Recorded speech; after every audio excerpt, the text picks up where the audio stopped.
good humans. I am Atieno Wasal, and welcome to the Louding Boys podcast. Louding Boys podcast just wants to give these people a platform to give their stories and maybe give someone a reason to do whatever it is they want to.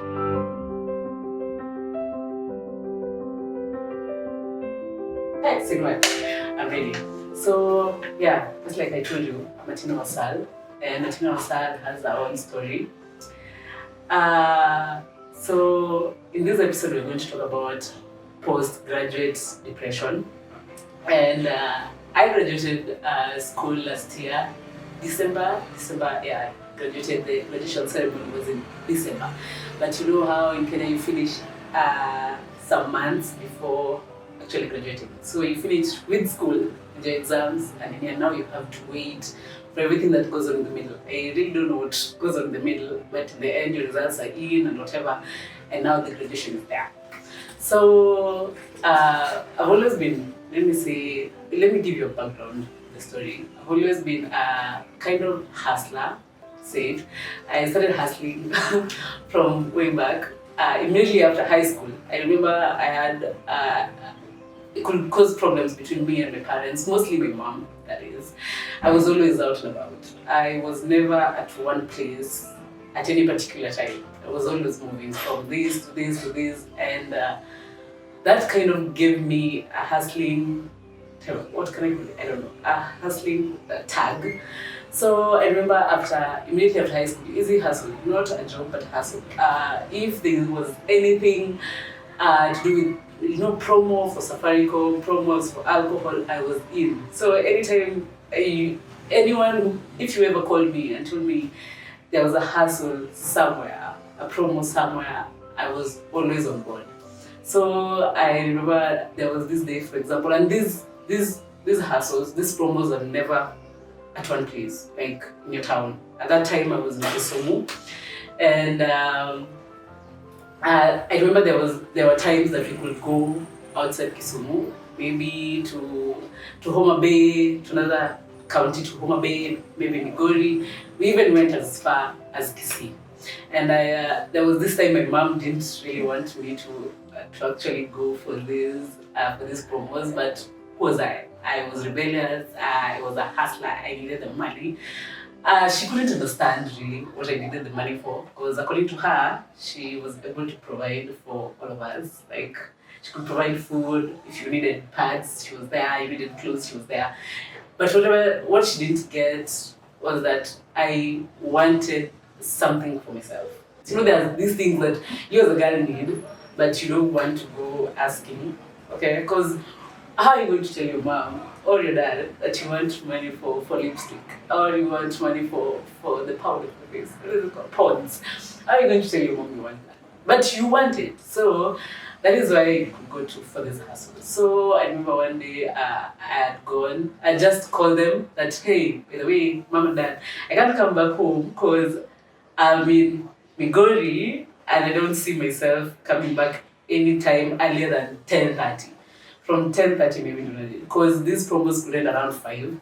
And since it was a promo, we could, at every stop, every market center, we could leave someone. So when it got to 5, closing time, we all closed at the same time, but now the car is picking everyone from each stop until you pick up everyone.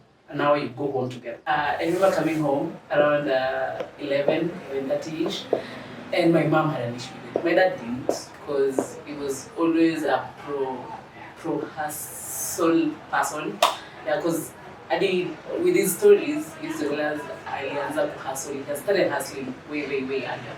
So yeah, that was the kind of life I was always in. So when I got into Kampu, it didn't stop.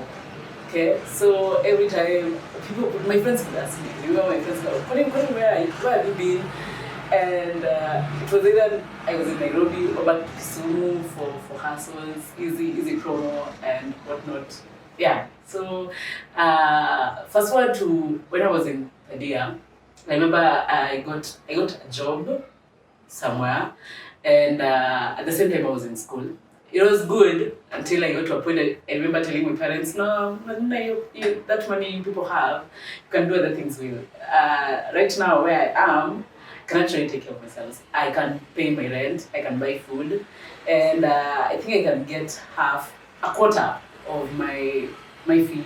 So I remember my dad was happy. Like, you can't tell a parent that you can pay this amount of your fee on your own, so they can just pay the rest. He was the happiest man. Like, I remember.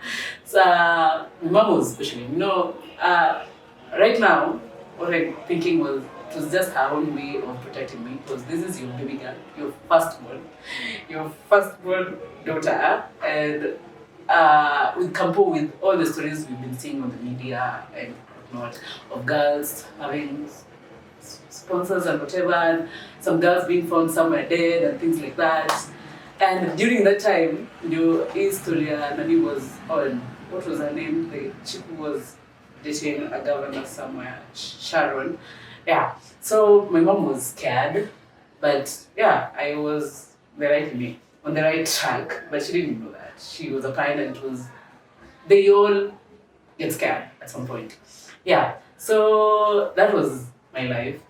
And then, pushing it forward to now, I finished my exams around October. Yeah, October, then give it early October. So it was like 2 months of the in-betweens and then the graduation. So immediately after I finished, I was staying with my friend, Ndanu. Yeah, so immediately we finished the exam, we had a plan to move out of the town that we were in campus. Yeah. And I remember we had a plan to move out, but none of us wanted to go back home. Okay. We had always had stories we had a friend who was way older, and he used to tell us stories of when he finished. He had finished Campo around 6 years before us. So he used to tell us stories that, hey, if you go back home, I messed up when I finished Campo and went back home. So the moment you go back home and just sit back, that can either spell doom for you, because you go back and you're comfortable, okay? Your parents are paying your bills, your utilities are paid for, food is there, you're comfortable in your own comfort zone. So when me and Dan finished school, our plan was to move to another town, start fresh, because we have this hustler mode thing. Nanu was doing online writing, I was a hustler, and all my friends knew, so we knew we could make it up there. So we moved, went to Nakuru, okay, of all towns. We decided we were going to settle in Nakuru. The reason I was settling in Nakuru because I had my best friend, Charlotte, who was staying there. She was still in school. So I called her. I remember calling her and telling her, hey, through with school, not graduated yet, but I don't want to go back home. I don't want to go back home and go back to the curtains, being comfortable home and whatever. And she was like, I've missed you so much. I had not seen her during the whole COVID thing. So she was so happy that I was going. According to her, we were going to have fun. So after finishing exams around Tuesday, we left on Friday. We packed all our things to my hire, pick up, packed our things and left for Nakuru. So me and Dani went to Nakuru, and the first few days I was staying with her, to help her move in, whatever. Then afterwards, I moved in with Sha. So every day, I remember every day I could type CVs and application letters, for anything possible, from supermarkets to clubs, to clubs as a waitress, anywhere, to nail parlors and beauty parlors and whatever. Yeah, and it was tough. It was tough because every day I could wake up. When Sha went to school, I could go out to drop my CVs anywhere possible. I did that for around 3 weeks. Yeah, I had never gone that long giving out my CVs for hustles, not job, doing professional, but for hustles. And it was the first time I'd gone for around a month without getting an answer. And employers will take your CVs smiling. They look at it and they're like, this is nice. For someone who just needs a hustle, and you're through with Campo, you've done communication, this is nice. So what used to sell me out was the part, my communication and PR part. And I thought that would do wonders for me. Little did I know things were not going to be the same. And so I stayed there 3 weeks, 1 month, and now it was time for graduation. So that is 2 months. No hassle, no nothing. I could call home. My dad is free enough. You can call him when you're low. So I could call home when me and Sha needed something. Hey, we don't have food today, so can you guys at least, help out? And they could come through. But I would still go on looking for jobs because, I needed my own cash. Okay? So I stayed there until it was now time for graduation, the ceremony itself, and we were needed back in school. So I traveled from Nakuru back to school. And the ceremony went on, and the whole ceremony, and now I had to go back home for the sherehe part. Actually, I didn't go back immediately. I went back to Nakuru because my dad was like, just give me a week. I want to plan something for you. Give me around a week. So a week later, he calls me that things are ready. Can you come? And I went back home, day 2. Yeah, day 2 of my graduation ceremony. We did the bread making and whatever. And I remember it was on 23rd of December. Just to know how crazy I was. 23rd was my ceremony. 24th, we tuliad home. Me, my parents, my siblings, my sister came back. We had fun, and she was supposed to go back to Nairobi on the 26th. And who is leaving? I jumped from that and I remember telling my dad, Mom and Dad, you remember those little monies you given during your party? I told them I'm moving away from home again. And she was like, can you just tulia? My mom was like, can you just tulia for some time? Like, make a plan of where you want to go. But I was like, nah, I'm leaving. I'm going to Nanda, we are leaving. So I left home on the 26th of December, went to Nairobi, and I was ready for hustle to start hustle again, start looking for hustle and whatnot. So in Nairobi, I was lucky enough. I stayed for around 3 weeks, and I got a hustle. Okay. So after getting that, we were staying with my cousin. Actually, yeah, she's married, so we were staying there. She's more of a family friend, but now, because we've known each other for way too long, I call her a cousin. So we were staying with her, but now because I had a hustle and Vivi has a hustle, we both can get some money. We moved out, got our own little space. Yeah. So me and my sister are there. She gets her own little money, I get mine, put it together, pay rent, buy things, pay for utilities.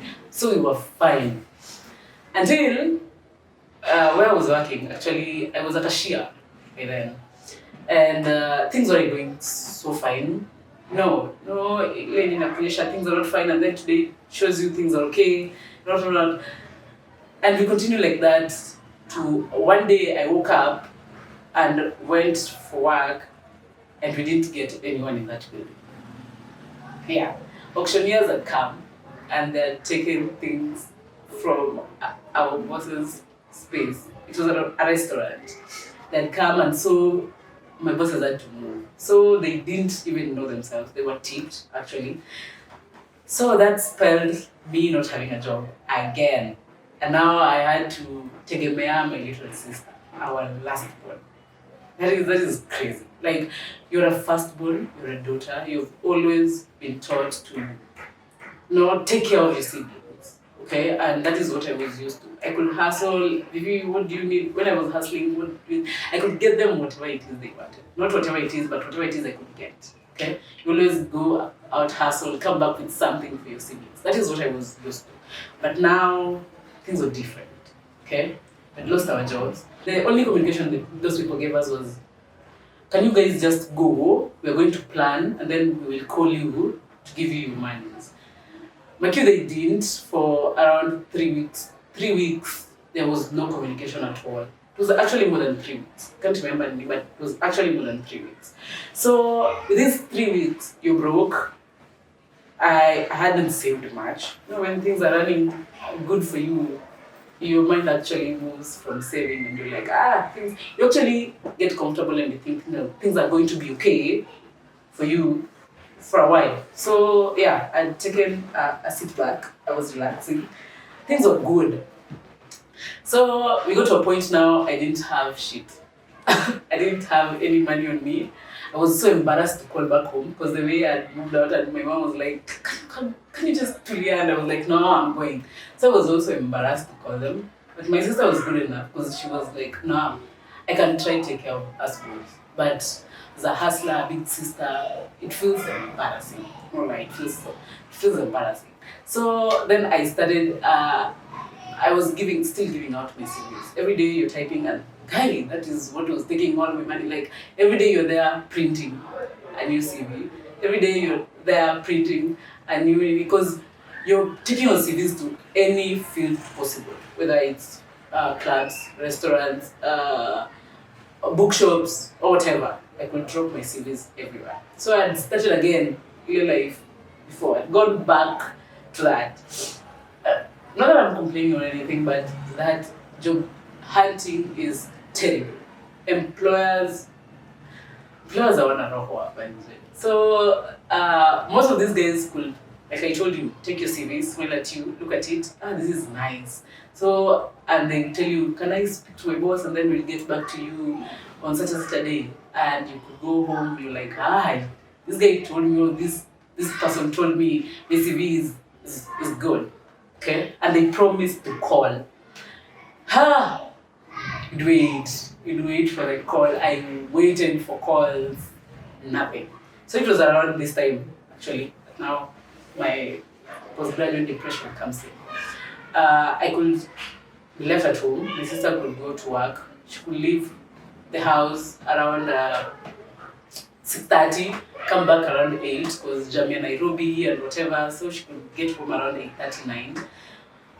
During all this time, I'm alone in the house. Okay, maybe you've gone to search for a job and now you're back. But you also know you can't go every day because fair peer moving to and fro every day, going in search for jobs and whatever. That is when my postgraduate depression sank in.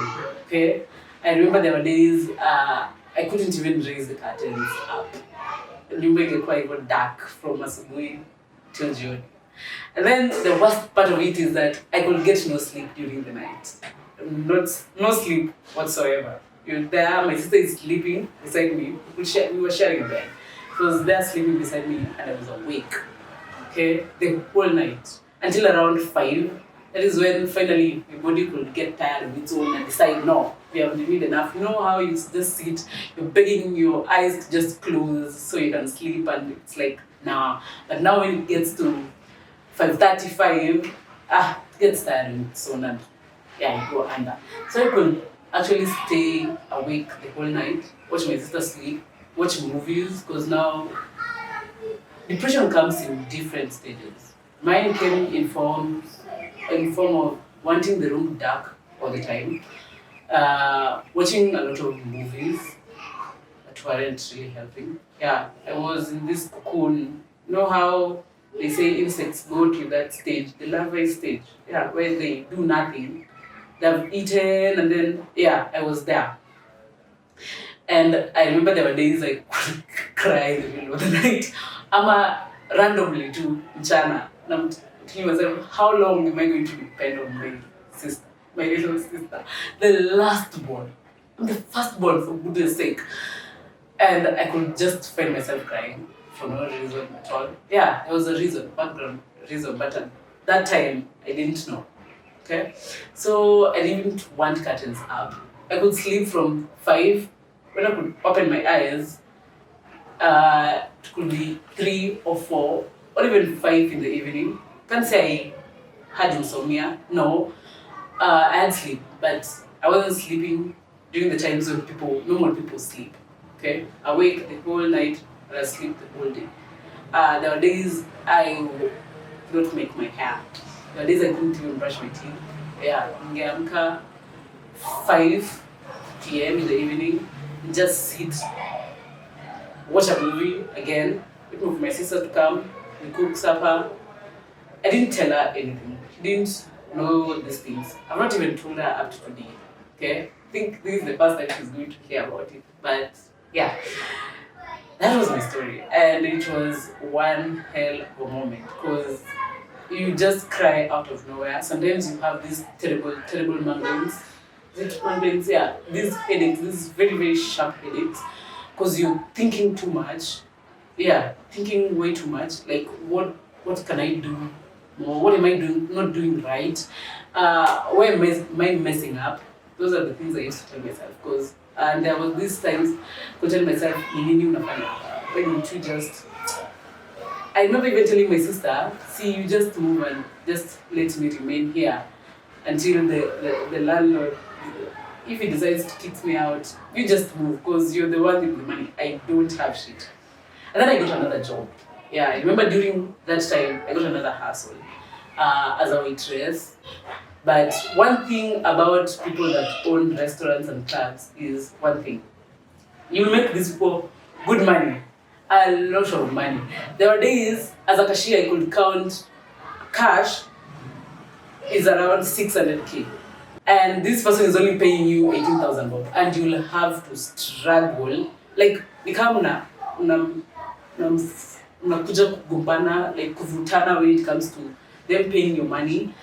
That is stories everywhere. No lie, that is stories everywhere for waitresses in these clubs and restaurants and whatever. These people are so, I don't know why it's so difficult for them to just pay the dues, to just pay their workers. So when I started off, it was good because I could actually get tips. People are nice. It's like, yeah, I could get tips. I remember there were days I could go with around even 1,000 bob per night home.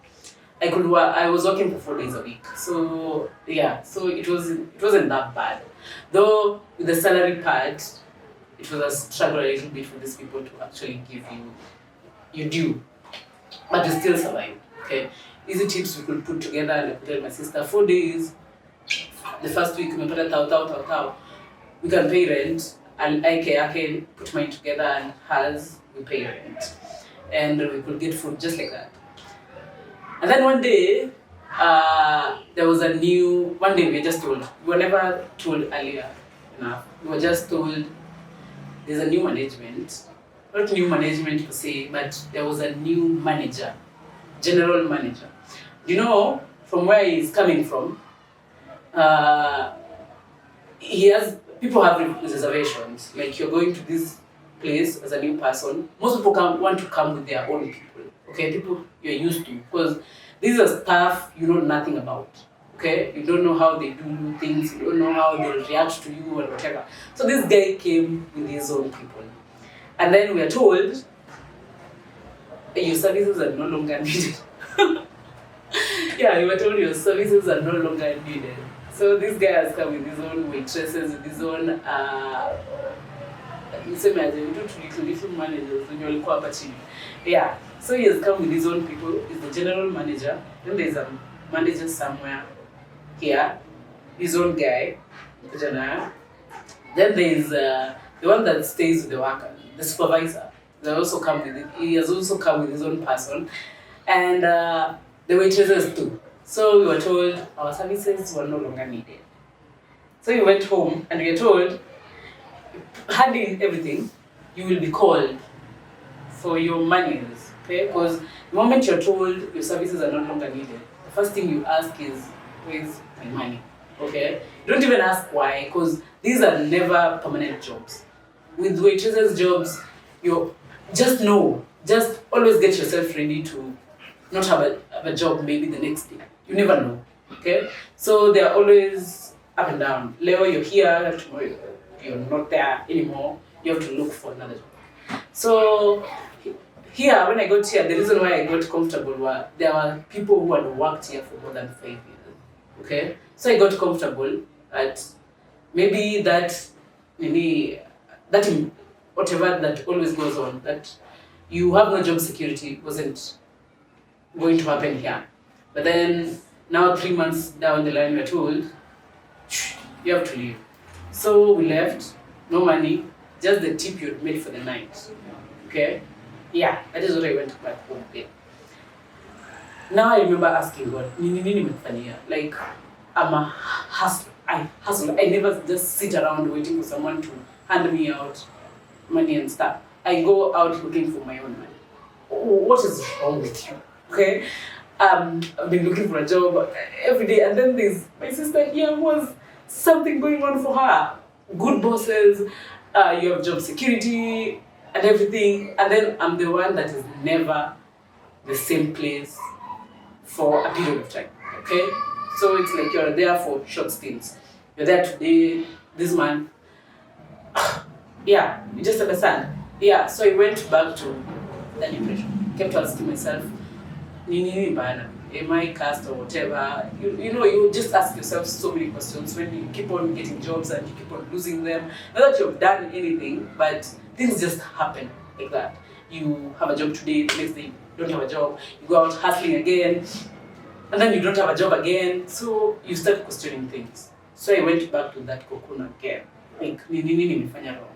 Who did I mess with to actually put this on me? And things went dark again, darker than the first time. Yeah, the cries were more. And when my sister came, I could pretend that things were just fine. Yeah, and then we had a major fight with my sister, I remember.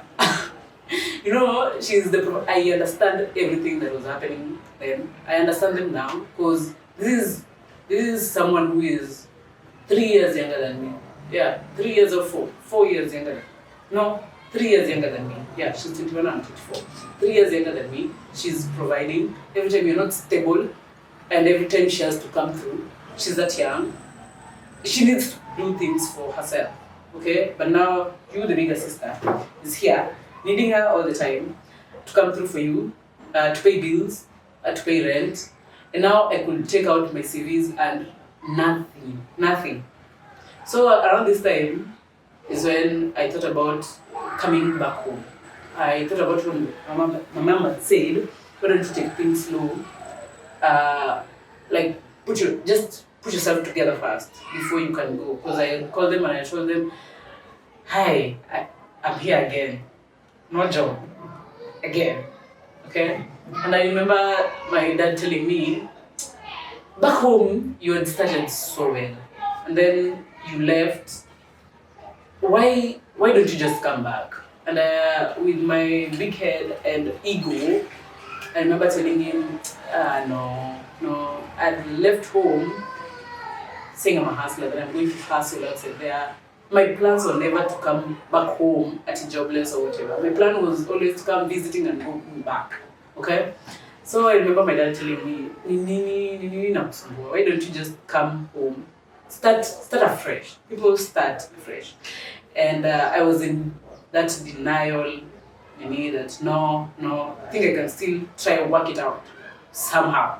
Okay? I remember telling him, can you just talk to Vivi to hold it down, hold the fort down for us a little while longer. Okay? So I stood another month, every day again, job hunting, whatever, no answers, nothing. Then finally I remember telling my sister, I think you will have to look for a roommate or whatever, because the rent was high. Now it was going to be high for one person. You'll have to look for a roommate. And she was like, honey, where are you going to?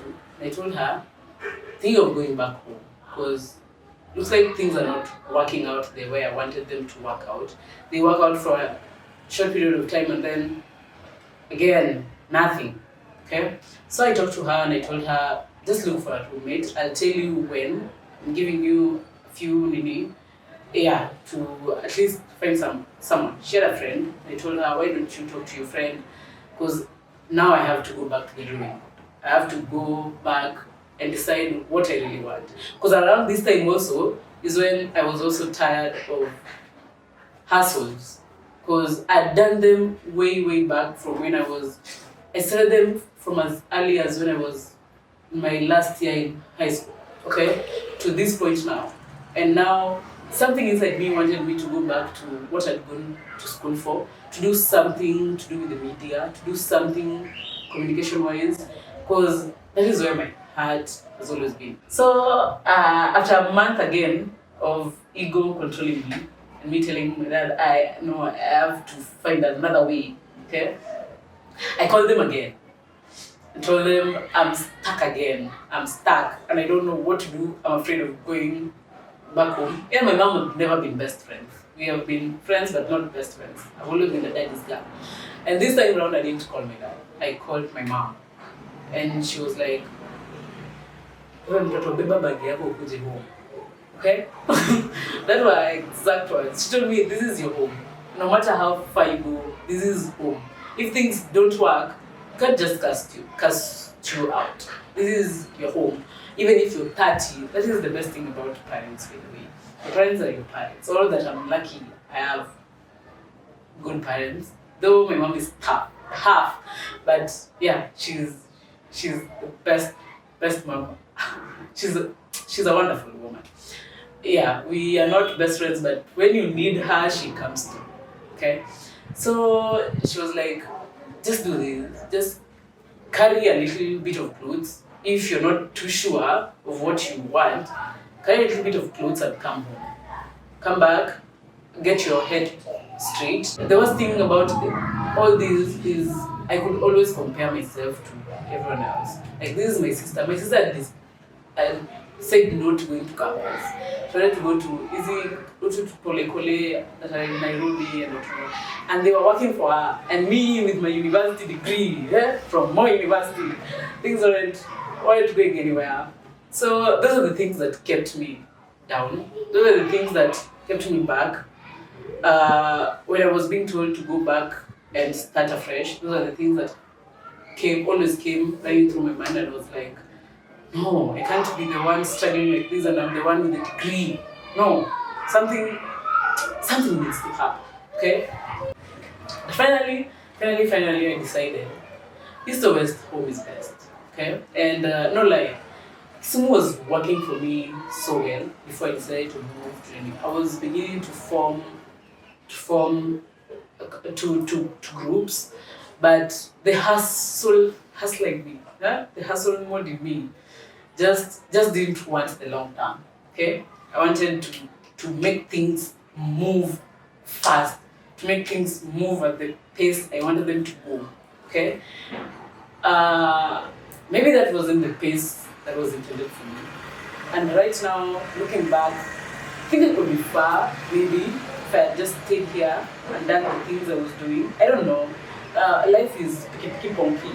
Okay, you never know. It's a game of chess. You never know whose really it's going to land on. So finally, I decided I'm going to relieve all this pressure. Depression, you don't relieve the pressure on your own, but with the help of everyone around you, and the fact that I had a very supportive sister, very supportive mother, very supportive dad, and friends, Guy, Sha and Manu. Sha could always tell me, Eileen, home, there's something about home. Whenever Sha could get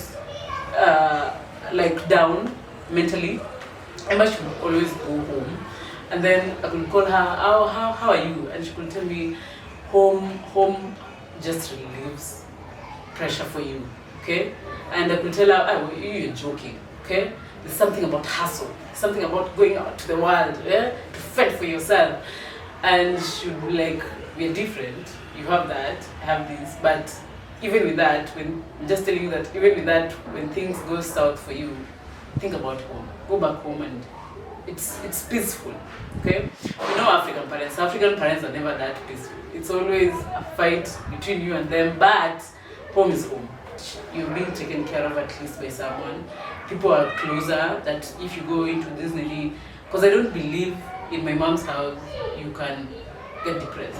She's always up and about, always moving, okay? My mom can never allow you to stay in a room with curtains down and everything and darkness, okay? So when I came, that has helped out so much, because whenever you're sleeping, she's up, okay? And hata kama ni vita and bouncing each other here and there, that in itself just makes it live in its own weird way or whatever. Because she's always knocking at the door, hey, get out, get up. You can't be sleeping in my house until this time. That time it is 7:45 or 7:30. She's up, knocking your doors, wanting you to just get up, okay? Start your day. And no lie, that in its weird way just takes you out of your dark circles. So yeah, I'm happy that finally I listened to my friends. Finally I listened to my mom. mom and dad to go home, fix myself, and yeah, maybe try again. And I hope things are going to work out from there. We are still not there, but yeah, just hoping we get there at some point. So that's my story.